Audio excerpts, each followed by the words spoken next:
Now I want to try to clarify something that I tried to explain in episode 6 of Dova Badazz when I talked with Bao about these things. It has to do with engagement, using alteration and conjuration. Now the alteration spells I'm talking about is the ones that improves the caster's armor, going from oak flesh, stone flesh, moving to iron, ebony, and a single casted spell will last for 60 seconds, and so will a single casted conjuration spell. Now the basic idea here is to fight your opponents during these 60 seconds. However, in the early game, if you are a destruction based mage, you're not going to have enough mana to be able to fight your opponents right after you've casted these spells. You're just going to have to time it. Now if you're an archer and sneak is part of your build, you have to remember that casting these spells will in many situations reveal you to your opponents.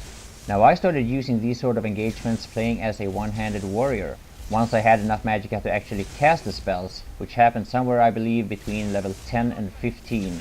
Now going back to destruction based mage play, I just want to point out what I believe are the two most important things for a legit build on master difficulty. You need to learn the enchantment that reduces the cost to cast destruction spells. Now you can have this enchantment on a ring, a necklace, and whatever you can wear on your body and your head. On a legit build, this is 4 pieces of apparel, and if you can get down your cost to 0, that's as good as it gets. The next thing is a perk called Impact. With this perk, when dual casting, most of your destruction spells will stagger your opponents. Another thing I want to mention is that if you have a destruction spell loaded and you don't want to cast it, you can just tuck away your hands and you will get back all the mana that it would cost you if you would have casted that spell. Now going back to Dova Badazz, there's another thing that has been brought up for discussion, and it is whether or not to put a soul trap on the bound bow. Now I promise you there is absolutely no drawback in doing so, except for possibly sloppy gameplay from the player.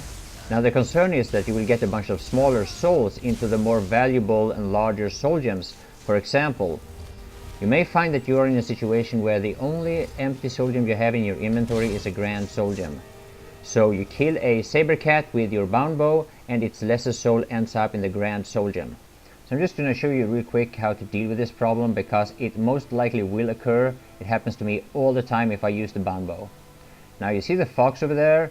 Its petty soul belongs in one of those petty soul gems that I just dropped. And I couldn't catch up to it, so I had to do it the old-fashioned way. So let's check out the inventory now real quick, and let me see. There it is. Lesser soul gem with a petty soul in it.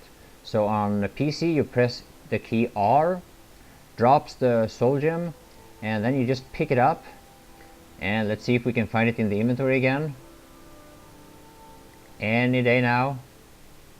And there it is, empty, waiting for another beautiful innocent animal to be slain. Now I'm hoping you can have some understanding for my poor English. I am from Sweden, and as you all know, we speak dragon language in Sweden. Now if you have any questions regarding this video, I will try to answer everything to the best of my ability. Otherwise, I believe Bo is much better at explaining things like this than I am. So please stay tuned. Don't forget to check out the channel, and good luck. Have fun.